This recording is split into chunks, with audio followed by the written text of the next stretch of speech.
I'm Rachel Bennett, 28 years old, and I never thought I'd be filing a police report against my own brother. But when my phone buzzed at 2 a.m. with a fraud alert showing a $500 withdrawal from my emergency savings, everything changed. Half asleep, I checked my security app and saw Kevin sneaking back into our house. My wallet-shaped bulge, visible in his pocket. The timestamp matched the transaction perfectly.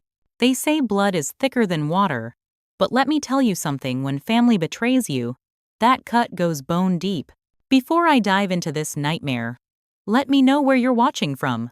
Hit that like button if you've ever been betrayed by someone you trusted. And subscribe to join our community of survivors who've come out stronger. Trust me, you'll want to hear how this unfolds. To understand why my brother's betrayal hit so hard, you need to know our family dynamic. I'm an accountant at Marshall & Hayes, a mid-sized firm in Philadelphia. I've always been the responsible one, graduated with honors, paid off my student loans early, and saved diligently. My entire life has been built on careful planning and financial responsibility. I moved back home 6 months ago, but not because I couldn't afford my own place. I was saving aggressively for a down payment on a condo in a nice neighborhood.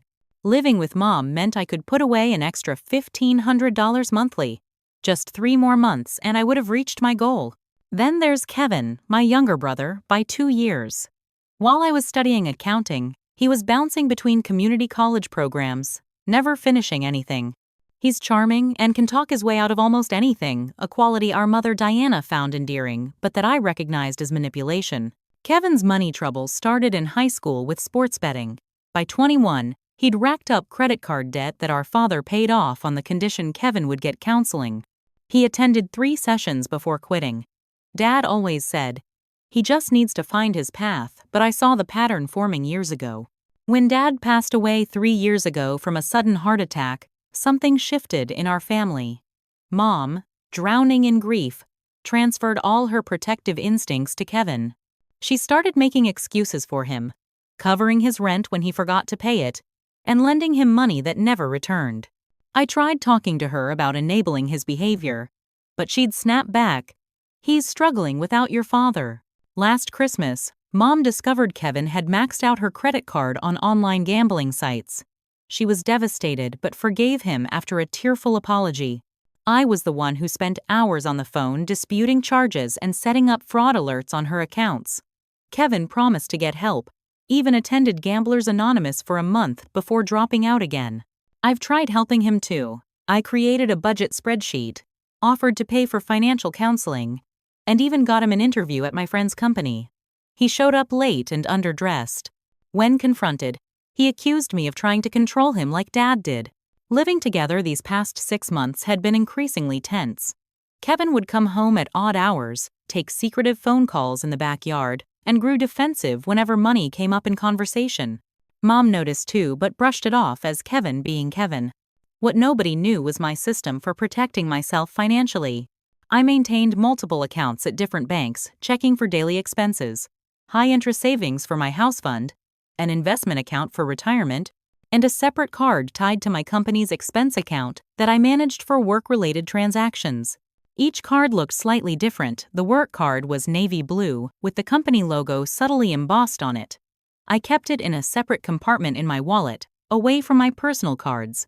That corporate card had strict usage guidelines, and as a trusted employee who managed expense reports for executives, any misuse would not only cost me my job but potentially end my career in financial management. 2 weeks before the incident, I noticed small discrepancies in my personal checking account, $20 here, $50 there. I initially thought I was forgetting small purchases or that a subscription had increased its fee. Looking back, these were the warning signs I should have recognized. Kevin was testing the waters, seeing if I would notice small withdrawals before going for a larger sum. The night before it happened, Kevin had asked to borrow my car to meet some friends. When he returned, I caught a glimpse of him checking his phone with an unusual intensity, his face illuminated in the dark hallway. There was something desperate in his expression that should have alarmed me more than it did. If only I'd known that within hours, he would cross a line that would fracture our family in ways we might never repair. The morning after the theft alert, I sat at our kitchen table, clutching my phone with the evidence ready to display. I'd barely slept, rehearsing what to say. My stomach in knots. The kitchen clock ticked loudly in the silence, 6:45 a.m. Kevin usually wouldn't emerge until noon, but I knew he had a shift at the sports bar where he worked part-time. At 7:20, I heard his bedroom door open. Kevin shuffled into the kitchen, hair disheveled, clearly hungover. He froze when he saw me sitting there. An instant flash of guilt crossing his face before he masked it with casual indifference. "You're up early," he mumbled, heading straight for the coffee pot. "Funny thing," I said, keeping my voice steady. "So were you." "Around 2 a.m., actually." His hand paused mid-reach for a mug. "Don't know what you're talking about." I got home and crashed. I slid my phone across the table, the bank alert displayed on the screen. The camera above our front door says differently. So does my bank account. $500, Kevin? You took my card. His face cycled through expressions rapidly: surprise, guilt, defensiveness, and finally, the look I dreaded most: calculation. Kevin was formulating a lie, finding an angle. "Rach, look, I can explain," he started, but was interrupted by our mother entering the kitchen. Diana Bennett, still in her robe, looked between us with immediate concern. "What's going on? I could hear you from upstairs." Before I could speak, Kevin jumped in. "It's nothing, Mom. Just a misunderstanding." "It's not nothing," I countered, turning to face her. "Kevin stole my card last night and withdrew $500 from my account without permission." Mom's hand flew to her chest, her eyes darting to Kevin. "Is this true?" Kevin's entire demeanor transformed instantly. His shoulders slumped, his eyes grew watery, and his voice became soft with practiced remorse. "I was going to tell you both today. I borrowed it because my car needs emergency repairs. The transmission's shot, I couldn't get to work otherwise. I was planning to pay it back on Friday when I get paid." The word borrowed ignited something in me. You don't borrow someone's bank card without asking. That's stealing, Kevin. Mom pulled out a chair and sat down, her expression softening as she looked at my brother. "Why didn't you just ask for help, sweetie?" I didn't want to wake anyone up, and I knew Rachel would say no. She always thinks the worst of me. I couldn't believe what I was hearing. "Are you serious right now? You snuck into my room while I was sleeping, took my wallet, and stole my card. Here's the proof." I showed them both the security footage from our doorbell camera. The timestamp clearly showed Kevin returning at 1:48 a.m., followed by the bank alert at 1:53 a.m. I pulled up the transaction details, showing the ATM location just 2 blocks from our house. Kevin's story quickly evolved. "Okay, I should have asked. That was wrong. But I was desperate, Rach. The guy at the garage said my car would be undrivable by next week." I panicked. Mom reached across the table and squeezed his hand. "We can figure this out. Family helps family." That's when I realized she was going to take his side. "Again, this isn't about helping family," I said. "It's about trust and boundaries. He broke into my room and stole from me." "He didn't break in, Rachel," Mom scoffed. "Don't be so dramatic. It's not like he's some criminal. What would you call someone who takes money without permission? Because the law calls that theft." Kevin's face hardened. "Are you threatening to call the cops on me? Your own brother?" Mom's voice rose. "Rachel Bennett, I did not raise you to treat family this way. Kevin made a mistake, but he's going to pay you back, like he paid you back for maxing out your credit card at Christmas, or the rent money you lent him in February." I couldn't keep the bitterness from my voice. "That's different," Mom insisted. "Sometimes people need help. Help is something you ask for, not something you take in the middle of the night." Kevin's expression had become increasingly smug as he realized Mom was firmly in his corner. I said I was sorry, Rachel. What more do you want? You've always been so uptight about money. It's not like you're hurting for cash with your fancy job. Mom nodded. "Honestly, Rachel, sometimes I worry about your priorities. Money isn't everything. Family comes first." The betrayal cut deep, not just Kevin's theft, but Mom's immediate defense of his actions. I'd spent years being the responsible one, helping them both financially. And this was my reward? Being called uptight for objecting to theft? "You know what?" I said, my voice deadly calm. "You're right about one thing, Mom. Family should come first. So why doesn't my sense of security and respect matter to either of you? Kevin rolled his eyes. Here comes the guilt trip. Something inside me snapped. After years of watching Kevin manipulate our mother, of being the only one enforcing consequences, I decided it was time for the full truth. There's something else you both should know, I said, straightening in my chair. That card Kevin stole? It wasn't actually my personal account. Confusion crossed both their faces. Mom spoke first. What do you mean it wasn't your account?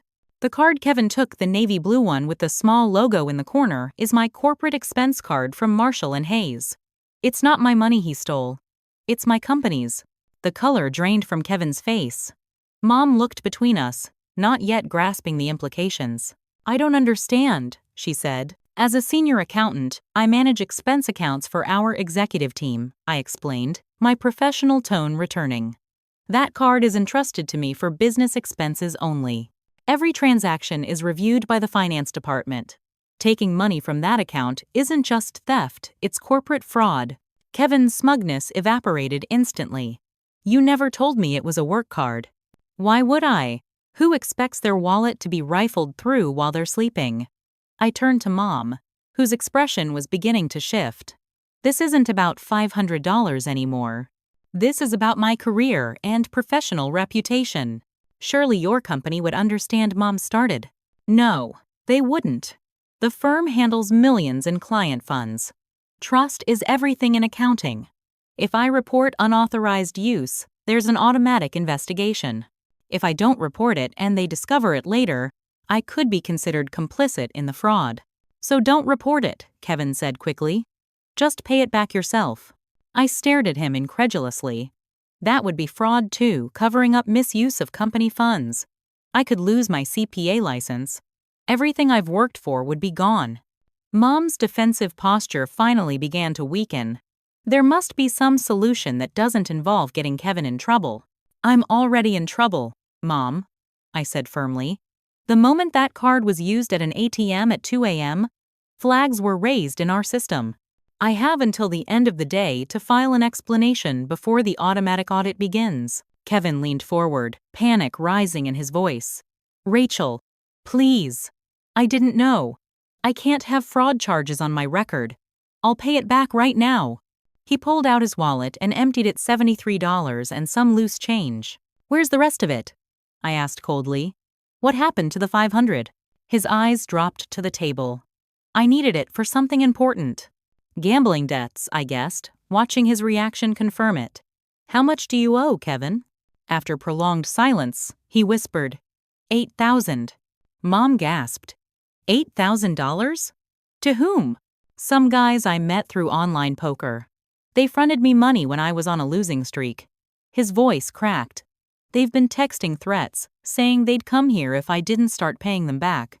The pieces suddenly clicked. The missing money from my checking account over the past 2 weeks, that was you too, wasn't it?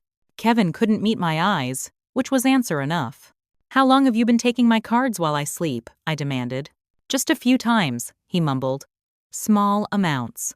I was going to put it all back when I hit a winning streak. Mom's face had transformed completely. Shock replacing defense. Kevin, how could you? He turned to her desperately. They were threatening me. Mom, what was I supposed to do? Tell the truth. Ask for help. Literally anything except stealing, I answered. Diana looked torn. Decades of enabling, battling, with the undeniable severity of the situation. There must be something we can do. Rachel, couldn't you just say you made the withdrawal yourself? I couldn't believe what I was hearing. Are you seriously asking me to commit fraud to cover for him? To risk my entire career? I'm just trying to find a solution. The solution is for Kevin to take responsibility for once in his life. Kevin's desperation turned to anger. Easy for you to say? You've always been the perfect one. Dad's favorite. The successful daughter with the fancy degree and the big salary. You have no idea what it's like living in your shadow. Don't you dare bring Dad into this, I said, my voice shaking. He would be heartbroken seeing what you've become. Kevin stood up so abruptly his chair crashed backward. You think you're so much better than me. You've been waiting for this moment, haven't you? A chance to prove once and for all that I'm the family screw-up. Kevin, Mom cried. That's enough. No, it's not enough, he continued, years of resentment pouring out. She's always judged me, always thought I was worthless. Well, guess what, Rachel? If you report this, you'll destroy any chance I have of getting my life together. Is that what you want? I stood too, refusing to be intimidated. What I want is my brother back. The one who used to have integrity before he started thinking the world owed him something. Taking responsibility might actually be the first step toward becoming that person again. Mom rose between us, hands outstretched like a referee. Please, both of you. We're family. We need to work this out together. I've been trying to work things out with Kevin for years, I said. But I can't protect him from this. Not when it puts my own future at risk. I grabbed my phone and keys from the table. I have to go to work and report this card is stolen. What happens next depends on Kevin. If he comes clean, pays restitution, and agrees to get real help for his gambling, I'll ask them not to press charges. As I headed for the door, Kevin called after me. If you do this, we're done. I mean it, Rachel. I turned back one last time. We were done the moment you decided my cards were yours to take. Walking to my car, I heard Mom crying through the open window. The weight of what lay ahead settled on my shoulders, reporting the theft to my company, the inevitable investigation, the family fallout. But for the first time in years, I felt something else too. The certainty that I was finally doing the right thing, not just for me, but ultimately for Kevin too. Some lessons come at a devastatingly high price. This was about to become one of them. The Marshall and Hayes office felt different that morning, the familiar space suddenly hostile territory.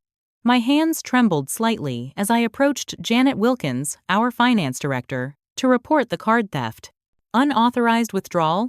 When did this happen? Janet asked, her expression shifting from concern to professional caution. Last night. I've brought the bank notification and security footage showing when the card was taken. My voice sounded hollow, even to my own ears. Janet's eyes narrowed. And you're saying someone stole your corporate cards specifically? Not your personal cards? The implication was clear this was suspicious. Why would a thief target only the corporate card? It was my brother, I admitted. He knew I keep emergency cash in my personal account, but didn't realize the card he took was company property. The meeting that followed with HR and the compliance team was excruciating. I provided statements, footage, and answered increasingly uncomfortable questions about my card security practices. By noon, the verdict arrived. I was being placed on administrative leave pending a full investigation. Standard procedure, Janet assured me, though her tight smile suggested otherwise. We'll need to audit all expense accounts you've managed to ensure. This was an isolated incident. Driving home, shame and anger warred within me. I'd built my reputation on trust and accuracy. Now, through no fault of my own, everything was in jeopardy. I expected an empty house. Mom usually volunteered at the community center on Wednesdays, and Kevin had his shift at the sports bar. Instead, I found them huddled at the dining table, speaking in hushed tones that ceased abruptly when I entered.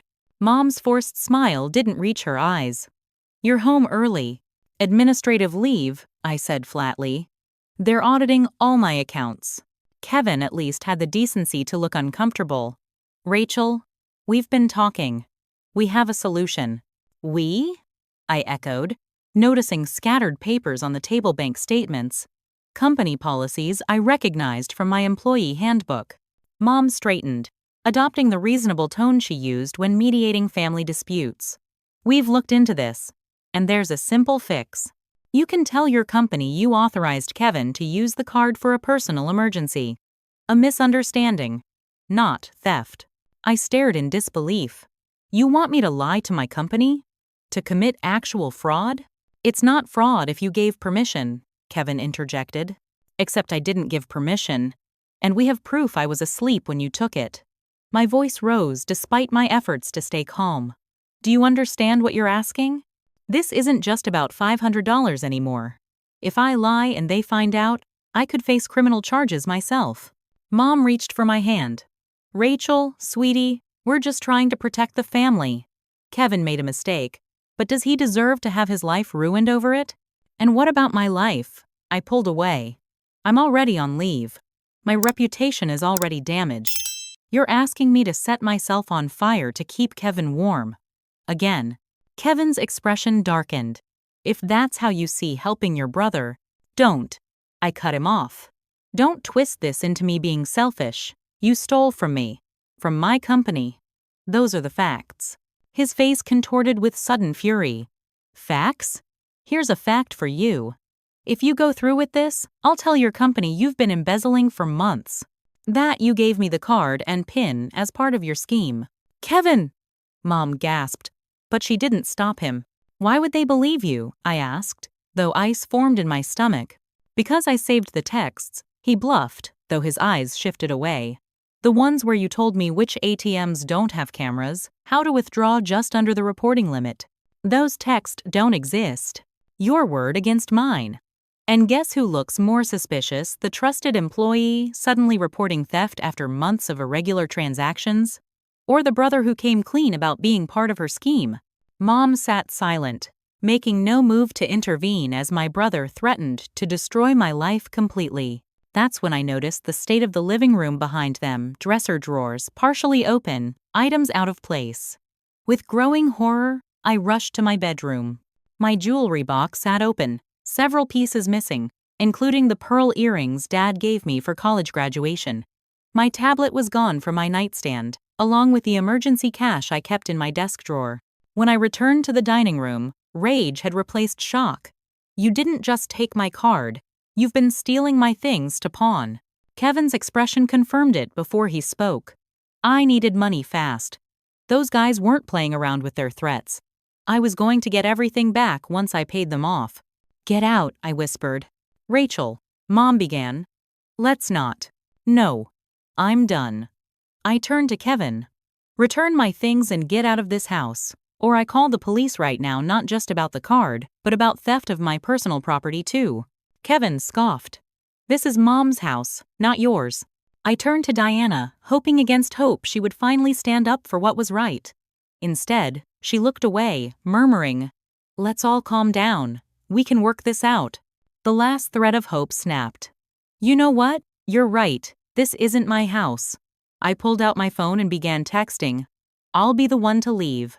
Within an hour, my closest friend Jessica had arrived to help. I packed essential clothes, important documents, and the few valuables Kevin hadn't yet stolen. Mom hovered in the doorway, alternating between tearful pleas for me to stay and guilt-inducing statements about abandoning family when they need you most. As Jessica and I carried boxes to her car, Mom's final attempt cut deepest. Your father would be so disappointed in you right now. I paused, boxes in hand. No, Mom. Dad taught me that integrity matters, that we rise by lifting others, not by enabling them to sink lower. I think he'd be disappointed in both of you. That evening, from the safety of Jessica's guest room, I received texts from 3 family members all asking why I was making such a big deal about Kevin's mistake and tearing the family apart. My cousin Michael, who had always been close to Kevin, called to tell me I was being selfish and cruel. You don't understand, he insisted. Kevin's been going through a rough time. Aunt Diana says he could face criminal charges because of you. Because of me? I repeated incredulously. Not because he committed an actual crime?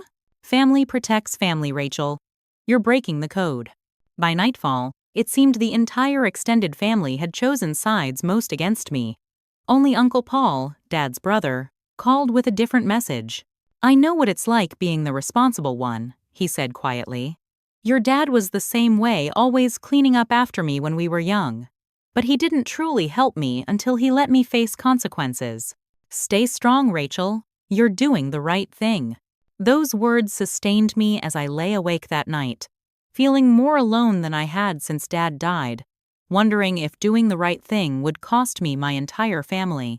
We found irregularities in the Westbrook Industries account. Janet informed me gravely. We sat in a glass-walled conference room at Marshall and Hayes, 3 days into the company investigation. Across from us, Thomas Chen from compliance studied me with cool professionalism. What kind of irregularities? I asked, heart pounding. Westbrook was one of our largest clients. Multiple unauthorized access attempts over the past month. Someone tried to transfer funds between accounts using your login credentials. The floor seemed to drop beneath me. That's impossible. I've never shared my passwords with anyone. The attempts came from your home IP address during business hours when you were here at the office. Kevin. It had to be Kevin. He must have used my laptop while I was at work. I believe my brother may have accessed my work computer at home, I admitted. I've discovered he's been taking other items from my room. Thomas's eyebrows rose. And you didn't think to mention this possibility when you first reported the card theft? I didn't know about it then. I just thought he took my card that one time. Janet slid a folder across the table. These are timestamps of the access attempts. 23 in total, dating back 6 weeks. My stomach churned as I reviewed the documents. While I was at my desk working, Kevin had been systematically trying to hack into client accounts from my home computer. The betrayal cut even deeper than I'd imagined. I need to be completely transparent, I said, meeting their gazes directly.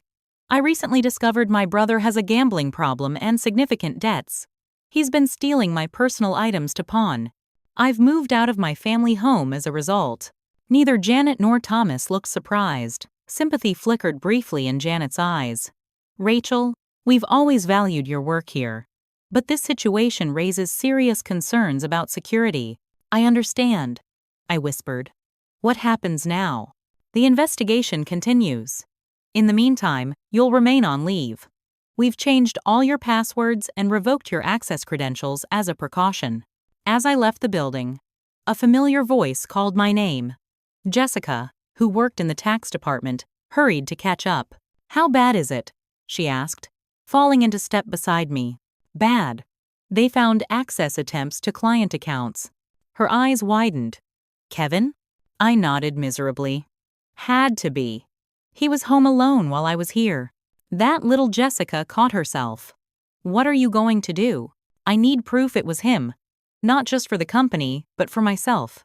That afternoon, with Jessica accompanying me for moral support, I returned to my mother's house. Mom was at work, but we had planned our visit during Kevin's shift at the bar. Are you sure about this? Jessica asked as I unlocked the door. It feels weird sneaking into your own house. I'm not sneaking, I'm retrieving evidence, and some of my missing belongings if I can find them. Kevin's room was exactly as I remembered, chaotic, laundry strewn across furniture, fast food wrappers on the desk. With Jessica keeping watch, I began searching methodically. In his closet, behind shoeboxes, I found a backpack containing my missing tablet. Inside his desk drawer, a stack of pawn shop receipts confirmed my fears he had sold my pearl earrings, my silver bracelet from Aunt Beth, and even Dad's old watch that had disappeared months ago. I had assumed I misplaced it during cleaning. The final discovery was the most damning: a notebook containing my passwords, including variations he had apparently been trying on my work accounts. Beside these were calculations, dollar amounts with dates next to them, increasingly large sums. Rachel, Jessica called from the hallway. His car just pulled up. We need to go. We slipped out the back door just as Kevin entered through the front. Driving away, I clutched the evidence proof not just of his theft, but of a systematic attempt to steal much more. What now? Jessica asked. Now I confront him with the truth. No more manipulation, no more lies. I returned that evening when I knew both Kevin and Mom would be home. The evidence sat in a folder under my arm as I knocked on the door. I still had keys to a symbolic gesture to demonstrate I was no longer sneaking around. Mom answered, surprise turning to cautious hope. Rachel, are you coming home? No, Mom. I'm here to talk to both of you. Kevin sat on the couch, instantly defensive at my appearance. If you're here to lecture me again, I interrupted by placing the pawn shop receipts on the coffee table. 14 items pawned in the last month. My tablet, Dad's watch, the pearl earrings he gave me for graduation. Kevin paled but said nothing. And this, I continued, producing the notebook, my passwords, including multiple attempts to access my work accounts. Did you know that's a federal crime, Kevin? Computer fraud carries up to 20 years. Mom sank into an armchair. Kevin, tell me this isn't true. For once, his silver tongue failed him. The evidence was too overwhelming. "How bad is your gambling problem, really?" I asked. 8,000 in debt? Or is it more? His shoulders slumped in defeat. 15,000. Mom gasped. $15,000? To whom? "People you don't want to know, Mom," he whispered. "People who don't take IOUs." The facade finally cracked completely. Kevin broke down, confessing everything: the escalating bets, the loans from shadowy online connections, the threats that had grown increasingly specific and frightening. "They know where we live," he admitted through tears. "They said they'd start with my fingers if I didn't pay something by the end of the month." Despite everything, my heart ached for my little brother, still visible somewhere beneath the person fear and addiction had created. "I can help you, Kevin," I said firmly. "But not by covering this up. Not by lying. You need to come clean to my company, to the police, if necessary. And you need real help for the gambling. Professional help. Not just promises. They'll fire you if they know your brother tried to hack client accounts," Mom protested. "Maybe. But I won't have broken my own integrity. And I won't have taught Kevin that there's always an escape hatch from consequences." To my surprise, Kevin nodded slowly. "I'm so tired, Rach. Tired of running, of lying, of being scared all the time." It was the first genuine moment we'd shared in years, my brother. Vulnerable and honest, not trying to manipulate or evade. "Will you help me?" he asked, his voice small like when we were children and he needed protection from neighborhood bullies. "Yes," I promised. "But we do this right, starting with the truth." The next day, Kevin accompanied me to Marshall and Hayes, where he provided a full statement admitting to taking the card and attempting to access accounts. He surrendered the pawn tickets, showing which items were his and which were stolen. Janet and Thomas listened gravely, their expressions unreadable. "This is a serious matter," Thomas said when Kevin finished. "But your voluntary disclosure will be taken into consideration." As we left the building, Kevin asked quietly, "What happens now?" "Now we wait. For their decision about my job, about potential charges against you. And meanwhile, you start counseling." Today, for the first time since this nightmare began, I saw a glimmer of the brother I remembered, the one who, beneath all the charm and excuses, had a conscience. "I'm sorry, Rachel," he said, words I'd heard many times before but never with such genuine remorse. "I never meant for it to go this far." "I know," I replied. "That's the problem with lies and secrets, Kevin. They always go further than we intend." For 3 weeks, a fragile peace held. Kevin attended Gamblers Anonymous meetings daily and had his first session with a therapist specializing in addiction. Mom facilitated weekly family counseling sessions, where we began the painful process of addressing years of enabling behaviors and resentment. At work, I was reinstated on probationary status after the investigation found no evidence I had participated in or benefited from the attempted fraud. My access privileges remained limited, my reputation damaged but not destroyed. Janet had advocated for me, arguing that my prompt reporting and cooperation merited a second chance. "People in this office have family troubles too," she told me privately. "Not everyone would have had the courage to do what you did." Kevin had even begun making amends, returning my tablet and retrieving what he could from the pawn shops. The gaming apps were deleted from his phone, and he gave Mom access to his bank accounts for monitoring. For the first time in years, hope flickered that my brother might genuinely change. Then came the credit alerts. The first notification arrived on a Tuesday morning, an inquiry from a payday loan company I'd never contacted. By afternoon, 2 more alerts followed. Applications for credit cards in my name, both flagged for verification due to suspicious activity. A cold certainty settled in my stomach as I called the credit bureaus to place a freeze on my reports. When I checked my mail that evening at Jessica's house, I found a letter congratulating me on my new cell phone plan with a carrier I'd never used for a phone I didn't own. The evidence was undeniable. Someone had stolen my identity, and I knew exactly who. I drove to Mom's house, credit reports and alerts in hand. Kevin's car wasn't in the driveway, he'd be at work until 9. Perfect timing to search his room without confrontation. Mom greeted me with surprise. "Rachel, I didn't expect you tonight. I need to check something in Kevin's room." Her smile faltered. "Why? He's been doing so well." Has he? I moved past her up the stairs, my mother trailing behind with growing concern. Kevin's room appeared neater than before, part of his supposed transformation. But in his desk drawer, beneath carefully arranged files, I found loan applications with my social security number, photocopies of my driver's license with the photo altered, and a prepaid phone I'd never seen before. Most damning was a notebook listing usernames and passwords for accounts created in my name along with scheduled payment dates. He hadn't stopped stealing from me, he'd simply become more sophisticated. "What are you doing?" Kevin's voice came from the doorway.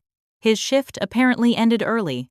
His eyes darted from my face to the evidence in my hands. "Identity theft, Kevin?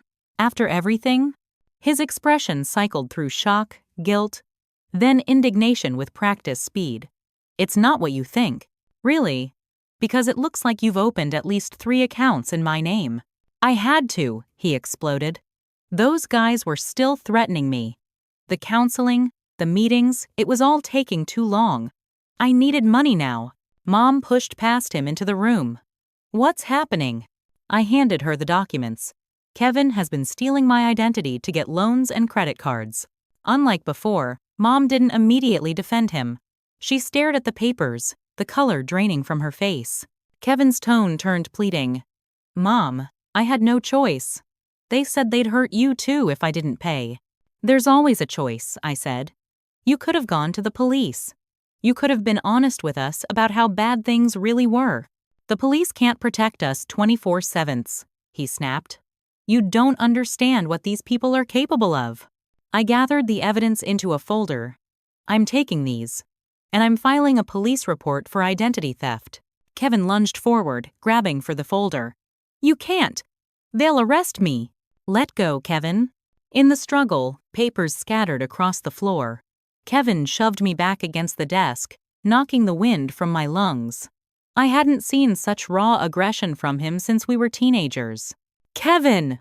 Mom's shocked cry broke through his rage. He froze, seemingly stunned by his own actions. I clutched the folder to my chest, breathing hard. "This is who you really are now? Someone who would physically attack his sister?" Shame crossed his face, quickly replaced by desperate calculation. He dropped to his knees, gathering scattered papers, then suddenly lunged for his desk. "What are you doing?" Mom asked as he yanked open the bottom drawer. "Destroying evidence," I realized as he pulled out a lighter. "Kevin, stop." He flicked the flame to life, touching it to the corner of a loan application. "No one will believe you without proof." Mom moved with unexpected speed, snatching the papers from his hand. "Enough. This stops now." Kevin stared at her in disbelief. "Mom, you don't understand." "I understand perfectly," she said, her voice steadier than I'd heard in years. "I've been making excuses for you since you were 13, telling myself you just needed time, just needed understanding. But this," she gestured to the identity theft documents, to me still pressed against the desk, "this is criminal behavior, Kevin. This is hurting your own family." For a moment, something dangerous flashed in his eyes.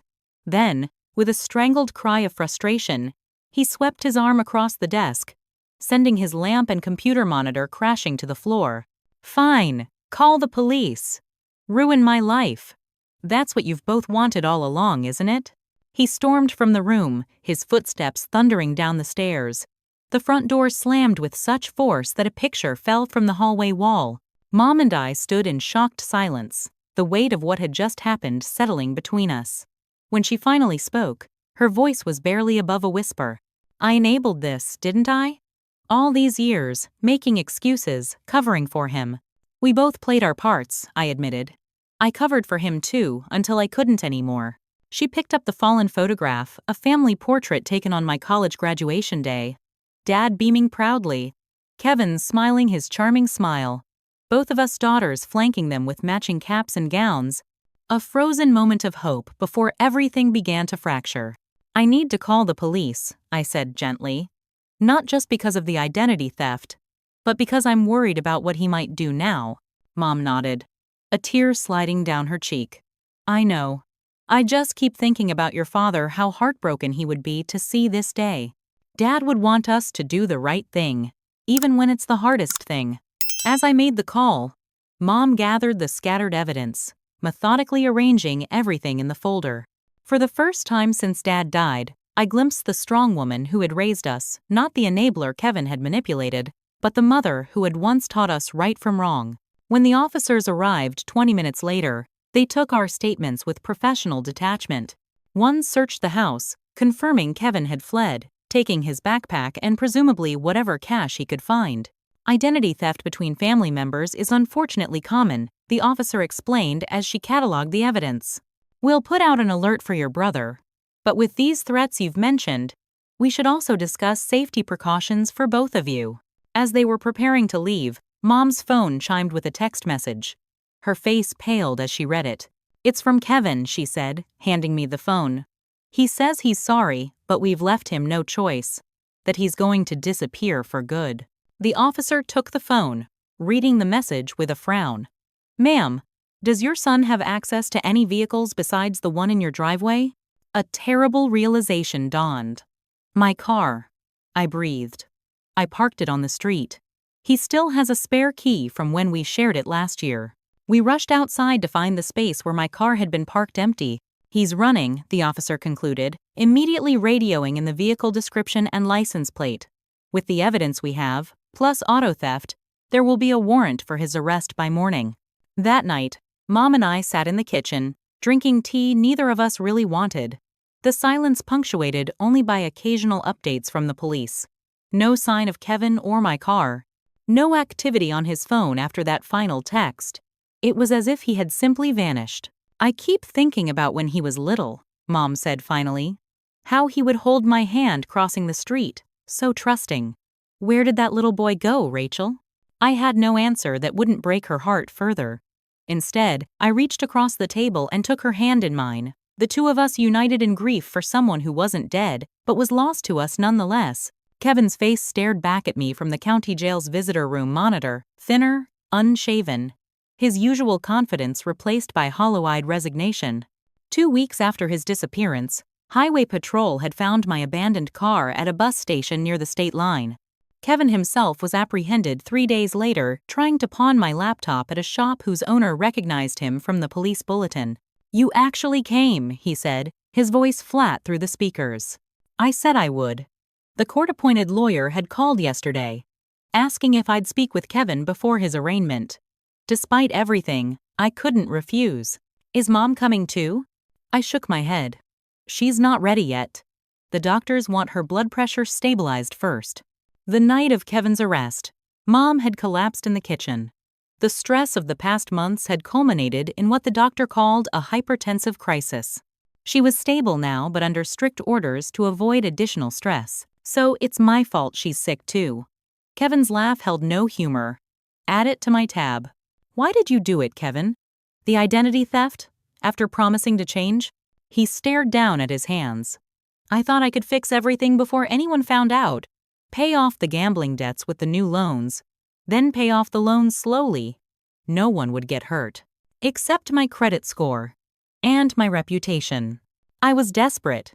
Those guys weren't making empty threats. One of them showed up at the bar where I work. Described Mom's daily routine in detail. What was I supposed to do? The brother I remembered would never have put himself in such a position. That Kevin had died by inches, one bad decision at a time. The DA is offering a plea deal, I said. Identity theft and fraud charges, with auto theft dropped if you return any outstanding stolen property and agree to mandatory addiction counseling. What's the sentence? Minimum 18 months. Possible early release with good behavior and completed treatment. Without the deal, you're looking at 4 to 6 years. He rubbed his face, suddenly looking much older than 26. Do I have a choice? There's always a choice, Kevin. That's what you never understood. That afternoon, Mom's phone rang continuously with calls from relatives who had just heard the news of Kevin's arrest.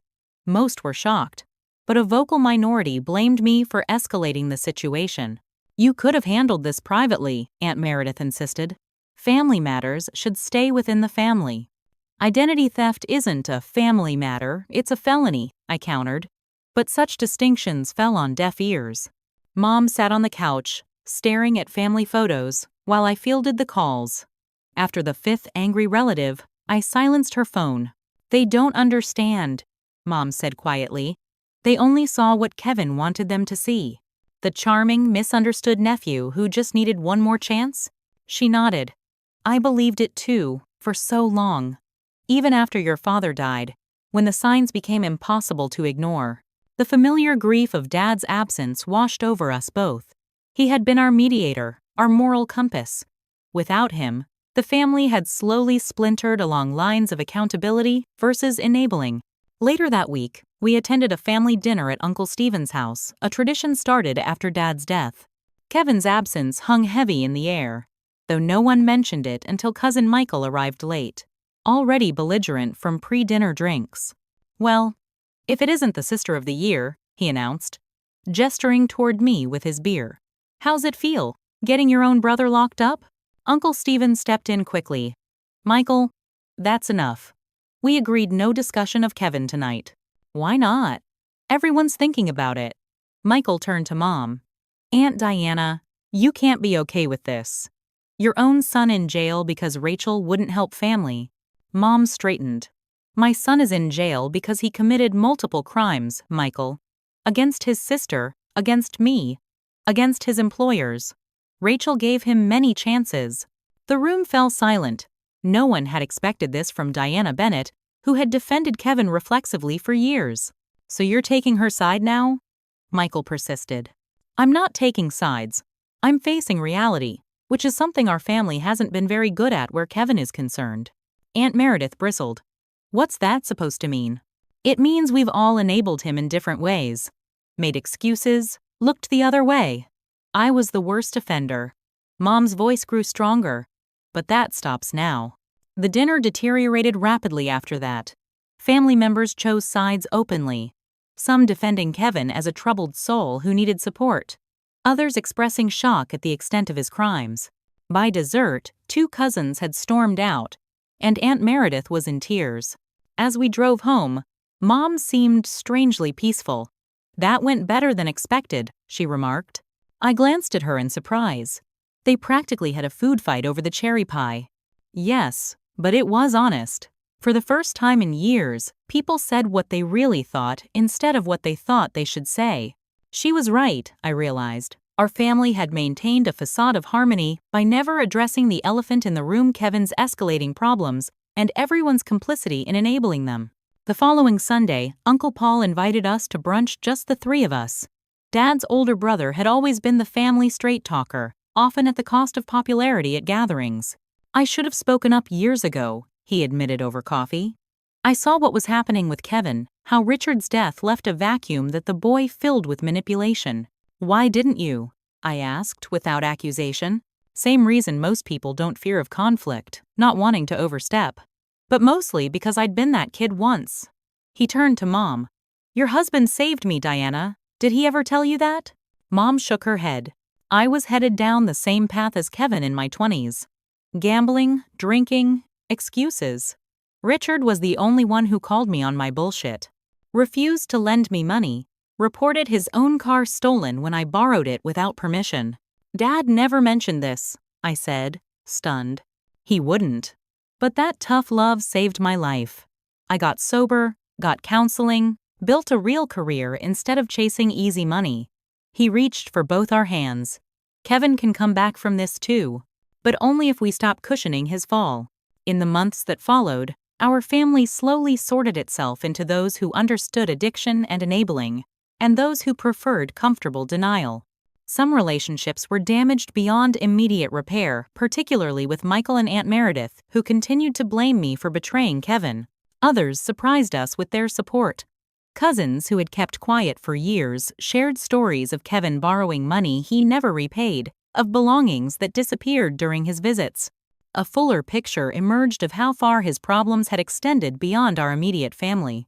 Kevin himself existed in a liminal space, physically absent but emotionally central to every family gathering, every holiday plan. He called weekly from the jail's rehabilitation program, his conversations gradually shifting from blame to tentative acceptance of responsibility. "The counselor here says I've been running a con on myself as much as everyone else," he told me during one call. believing my own lies until I couldn't see the truth anymore. Does that help? I asked. Understanding it that way. Sometimes. Other times it just makes me feel worse about what I've done. Especially to you and Mom. That's actually a good sign, I told him. It means your conscience is waking up. 6 months after his arrest, Kevin was allowed a supervised home visit as part of his treatment program.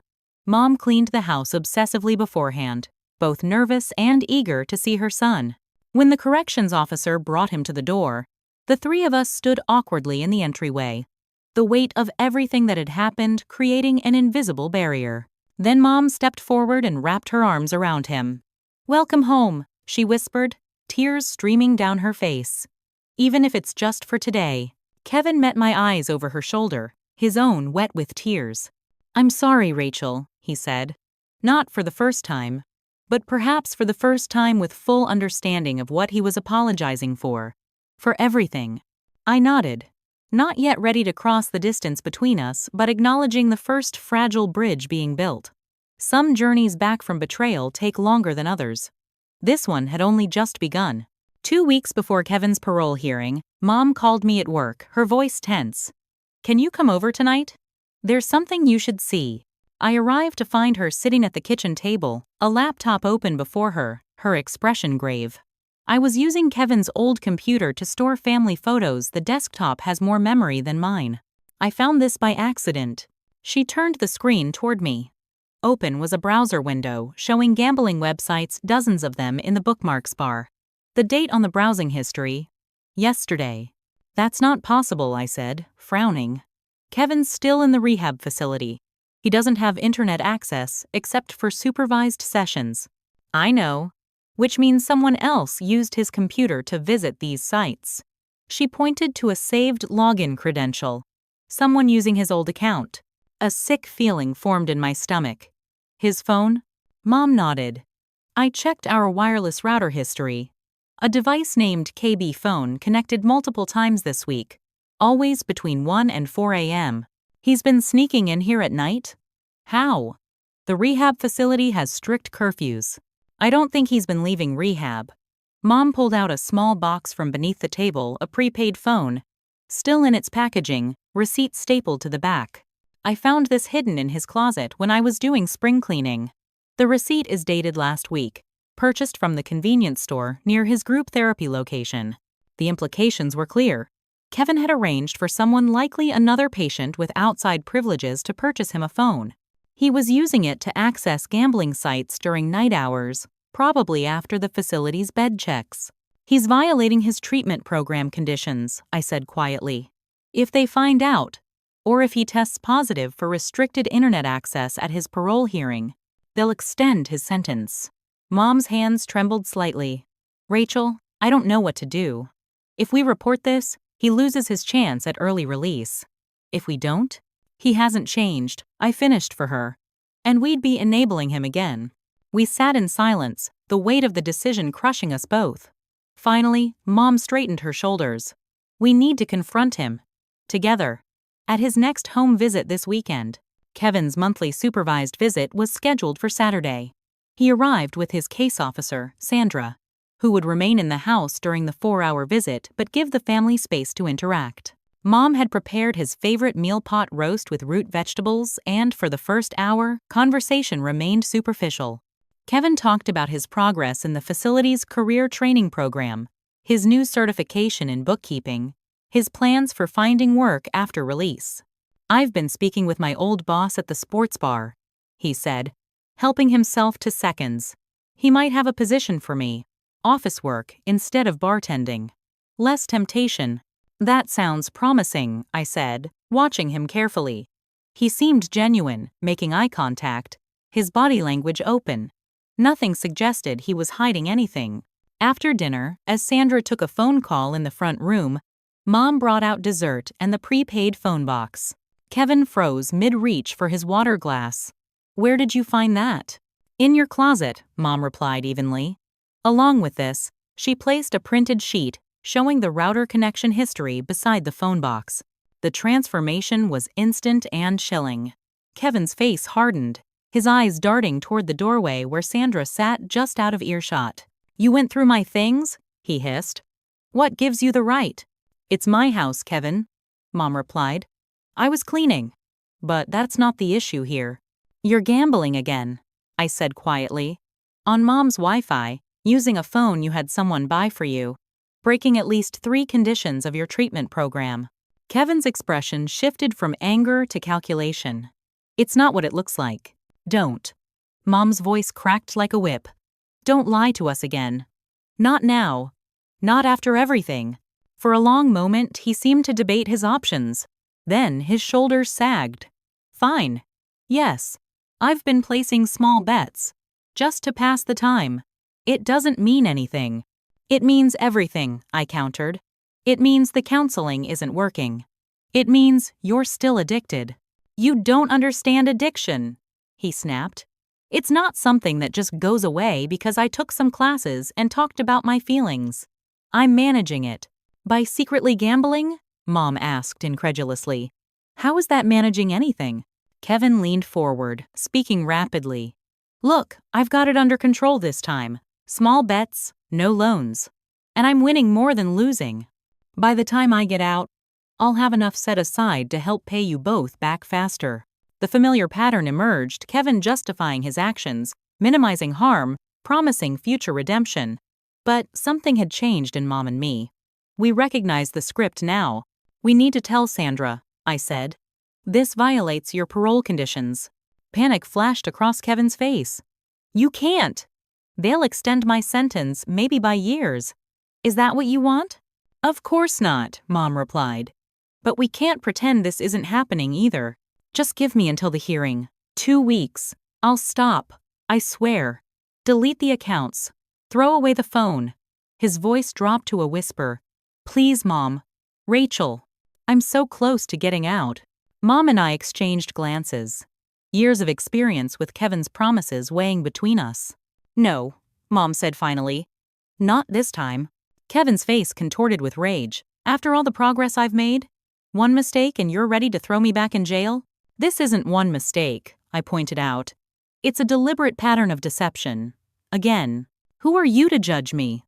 Kevin stood abruptly, his chair scraping loudly against the floor. Perfect Rachel, who's never made a bad decision in her life. You've been waiting for me to fail, haven't you?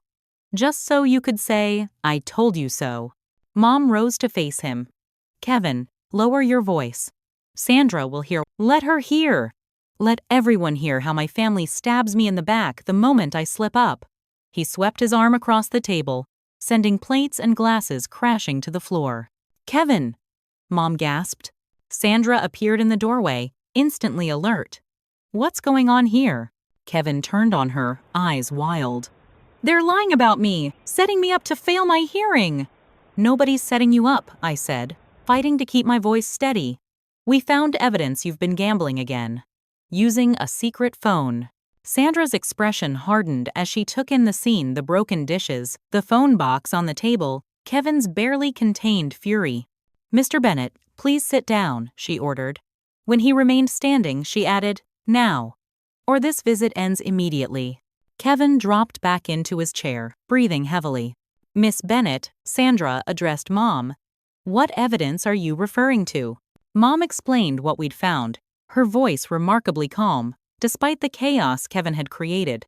Sandra listened intently, occasionally making notes on her phone. I'll need to take these items as evidence, she said finally, gathering the phone box and router history, and report this to the facility director and parole board. This is bullshit. Kevin exploded again, jumping to his feet. They're conspiring against me. Rachel has always been jealous because Mom loves me more. That's enough, Sandra said firmly. Visit's over. Get your coat, Mr. Bennett. Kevin's face twisted with contempt as he looked between Mom and me. You know what? Fine. I don't need either of you anymore. I've got people who actually care about me, who understand loyalty. As he stormed toward the hallway, he grabbed a framed family photo from the sideboard, the 4 of us at the beach, one of the last photos taken before Dad died. With deliberate malice, he smashed it against the wall, glass shattering across the hardwood floor. Kevin! Mom cried, a different note in her voice, now not anger, but genuine fear. Sandra immediately stepped between them, hand moving toward the radio on her belt. Mr. Bennett, stop right there. One more aggressive action and I'll call for backup. Something in her tone penetrated Kevin's rage. He stood amidst the broken glass, chest heaving, a flash of confusion crossing his face as if he couldn't quite believe what he'd just done. "This isn't me," he whispered, looking at his trembling hands. "I don't know why I did that." "It is you," Mom said softly, tears streaming down her face. "It's who you've become when you don't get your way. When the lies stop working." "Mom, please." "No, Kevin. I've enabled you for years, making excuses, seeing only what I wanted to see. But I can't do it anymore." Her voice strengthened. "I love you too much to pretend this behavior is acceptable." Sandra gently took Kevin's arm. "We need to go now." As she led him toward the door, he looked back at me, desperation replacing anger. "Rachel, don't let them do this. I'm your brother." I met his gaze steadily. "Yes, you are. Which is why we can't keep pretending everything's okay when it isn't. This isn't about punishing you, it's about finally being honest." After they left, Mom and I stood in the wreckage of our family dinner. Broken glass, scattered food, the empty space where the family photo had hung physical manifestations of the emotional devastation Kevin had wrought. Mom knelt to pick up a piece of the shattered frame, carefully extracting the photograph from beneath the glass. "He's still in there somewhere," she murmured, tracing Dad's face in the picture. "The real Kevin. The one before the gambling, before the lies, became his default." I knelt beside her, helping gather the larger glass shards. "I know. But we can't reach him until he's ready to find himself again." That night, after cleaning up the physical mess, Mom and I sat on the porch swing, the early summer evening wrapping around us like a blanket. For the first time in months, perhaps years, a strange peace settled between us, the peace that comes not from resolving all problems, but from finally facing them honestly. "Richard would be proud of you," Mom said unexpectedly, "of how you've handled all this." Of both of us, I corrected her. "It wasn't easy for you to stand up to Kevin today." She nodded, wiping away a tear. "Hardest thing I've ever done. Harder than burying your father." We sat in companionable silence, watching fireflies emerge in the gathering dusk. The road ahead remained uncertain. Kevin's hearing, the consequences of his violations, the long journey of rebuilding trust if he ever truly committed to change. But for the first time, Mom and I faced that uncertainty together, our boundaries aligned, our understanding clear. Whatever came next, we would meet it with the truth, however painful, rather than comfortable illusions. As if reading my thoughts, Mom squeezed my hand. "We'll be okay," she said softly. "Whatever happens with Kevin, you and I will be okay." I squeezed back, recognizing the promise for what it was, not a guarantee that everything would be fixed, but a commitment that we would face it together, honestly and with open eyes. "Yes," I agreed. "We will." 6 months later, I stood outside the Marshall and Hayes building, admiring the crisp autumn air and the weight of the envelope in my hand. Inside was the official letter confirming my promotion to senior financial manager, overseeing client accounts for the firm's most prestigious corporate clients. After everything that had happened, my career had not only survived, but flourished. Janet had become my mentor, impressed by my handling of the crisis. "Integrity under pressure is rare in this business," she'd told me. "We need more of that at the leadership level." My phone buzzed with a text from Mom. "Great news about the condo. Can't wait to see it Saturday." I smiled, tucking the phone back into my pocket. I'd finally achieved my original goal, purchasing my own place, a 2-bedroom condo in a neighborhood I loved. The extra bedroom would serve as a home office, though Mom had hinted it would make a nice guest room when Kevin is ready. Kevin. 6 months after his parole violation, he remained at the rehabilitation facility, his sentence extended by a year. The secret phone and gambling activities had violated multiple conditions of his treatment program.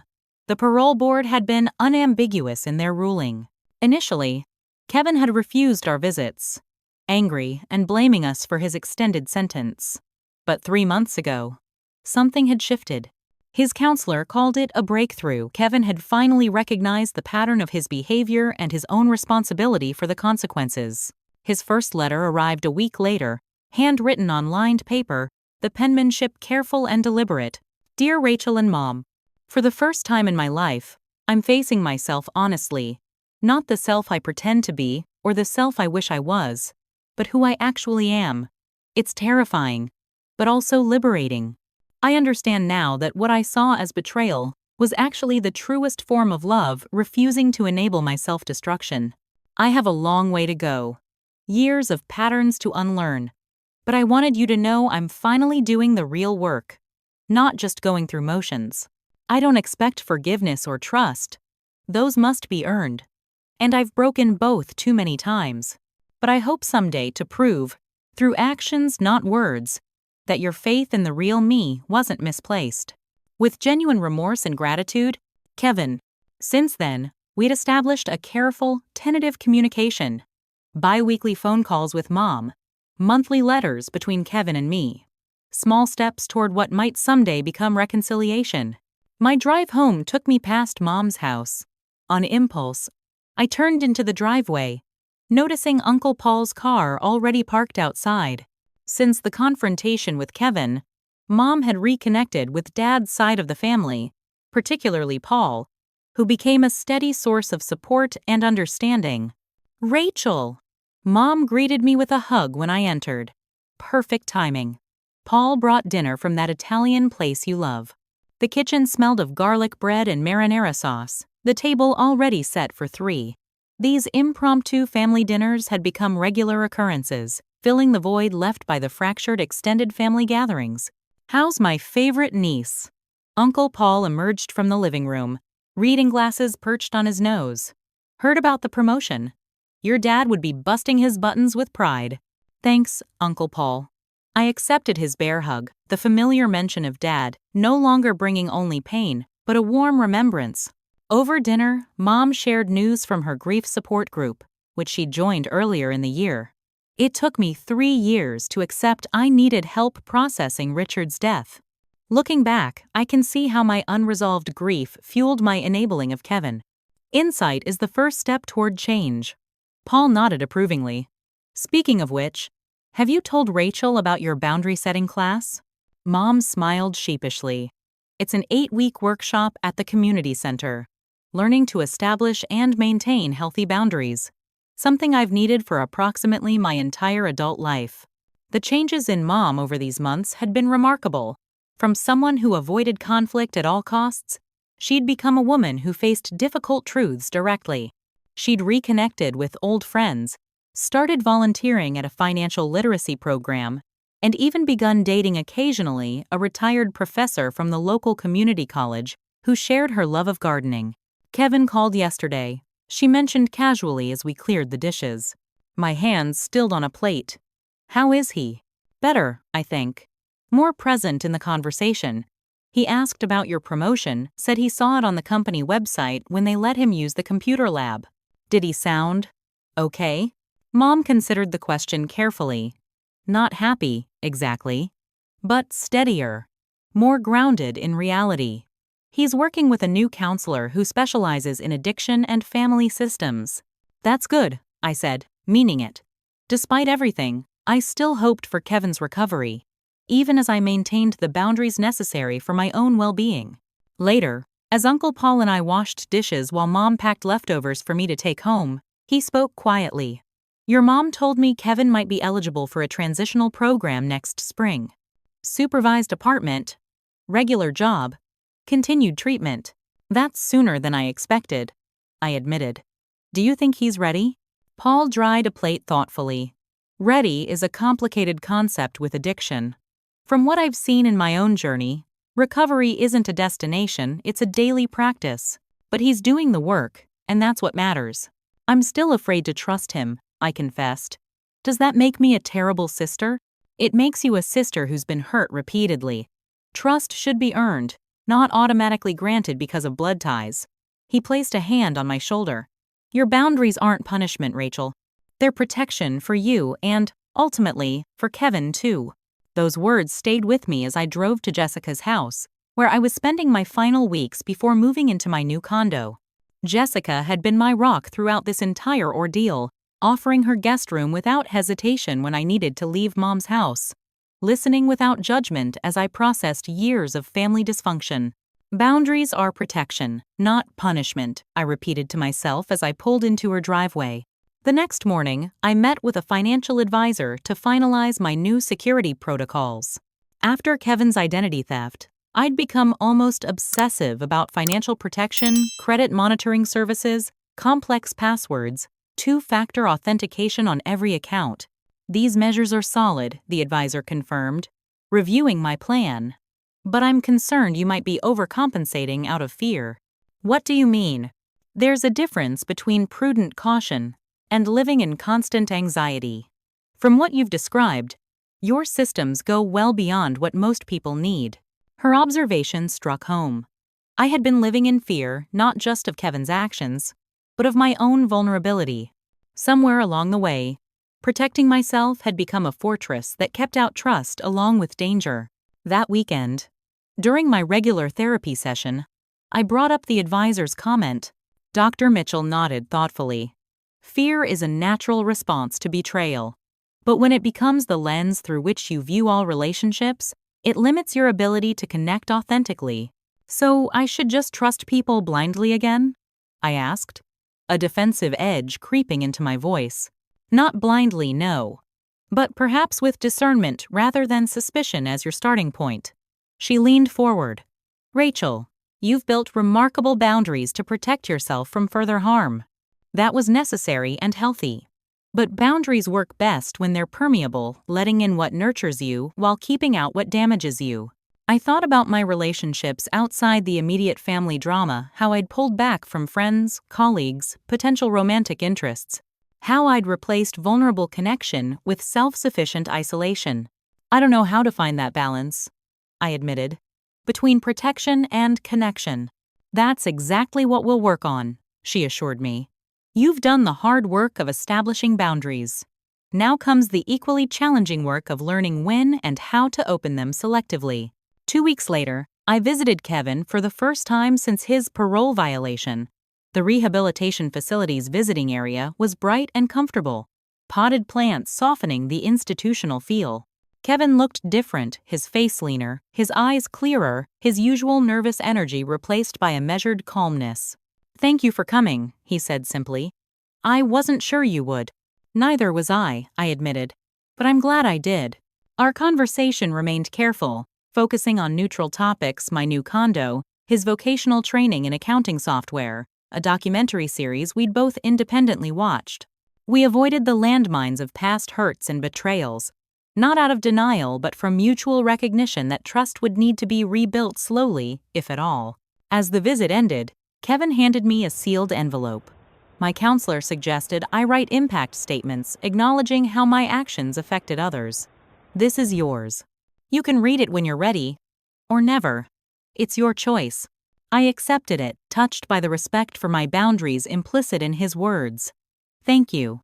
I know I've said this before, but I need to say it again. I'm sorry, Rachel. Not just for the theft and fraud, but for blaming you when you were the only one brave enough to hold me accountable. The words sounded different this time, not a tactical apology designed to manipulate, but a genuine acknowledgement of harm done. I believe you, I said carefully, and I hope your recovery continues.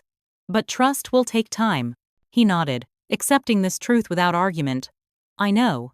I'm trying to earn it day by day. As I drove home, Kevin's letter sat on the passenger seat beside me, a tangible symbol of our complex family journey. I didn't open it immediately, knowing I needed to process it in my own time, on my own terms. That choice itself represented how far I'd come setting boundaries, not from anger, but from self-respect. In the months that followed, our family continued its careful healing process. Mom's boundary-setting skills grew stronger. My new condo became a sanctuary of peace and independence. Kevin's progress in rehabilitation remained steady, his letters and calls consistently honest, without the manipulation that had characterized our interactions for years. Extended family relationships slowly recalibrated. Some bonds strengthened through shared understanding of addiction and codependency. Others remained fractured, mutual trust too damaged for immediate repair. I learned to accept these realities without taking responsibility for others' feelings about our family choices. By spring, I had begun dating again cautiously, with clearer boundaries and expectations. My promotion at work had brought new challenges and rewards, along with the confidence that came from professional recognition of my integrity. On the anniversary of Dad's death, Mom, Uncle Paul, and I visited his grave together. The day was unseasonably warm, trees beginning to bud with the promise of new growth. "I've been thinking about something Richard used to say," Mom mused as we placed fresh flowers on the headstone. "Family isn't just who loves you, it's who helps you become your best self." I never heard him say that, I admitted. "It was during a rough patch with Paul, actually," she explained, glancing at her brother-in-law. When he refused to enable Paul's drinking, Uncle Paul nodded, emotion crossing his weathered face. "Your dad understood that true family love sometimes means difficult honesty. It took me years to appreciate that gift." Standing there, I realized that Dad's legacy lived on not just in memories, but in the hard-won wisdom that had guided our family through its darkest chapter. The courage to face uncomfortable truths, the strength to maintain boundaries with compassion, the understanding that genuine love demands both accountability and forgiveness. Kevin wasn't with us that day. His rehabilitation program didn't allow off-site visits yet. But we had included him in our memorial ritual, bringing a stone he'd sent from the facility's garden to place on Dad's grave. A small gesture symbolizing his presence in our family circle, however complicated that presence remained. As we walked back to our cars, Mom linked her arm through mine. "Do you know what I've learned through all this?" she asked. "What's that?" "That family isn't something we're given once and for all. It's something we create and recreate every day through our choices and actions." She squeezed my arm gently. "And sometimes, the family we rebuild after breaking can be stronger than it was before." I thought about all we had endured, the betrayal, the confrontations, the painful honesty, the tentative healing. None of us were the same people we had been when this journey began. Kevin's theft of my card at 2 a.m. had initiated a cascade of consequences that forced us all to examine the roles we played in our family dysfunction. The irony wasn't lost on me that an act of financial theft had ultimately led to emotional authenticity, that Mom's initial defense of Kevin had eventually transformed into the boundaries he truly needed, that my own rigid self-protection had softened into discerning vulnerability. Some lessons come at an extraordinarily high price. But their value lies in how we apply them going forward, choosing integrity over comfort, truth over illusion, and the complex reality of authentic connection over the false security of enabling. What's your experience with family dynamics and boundaries? Have you ever had to make a difficult choice between protecting yourself and protecting a loved one? Share your story in the comments below. If this resonated with you, please like and subscribe to join our community of people navigating these complex family journeys. Thank you for listening, and remember, sometimes the hardest choices lead to the most profound healing.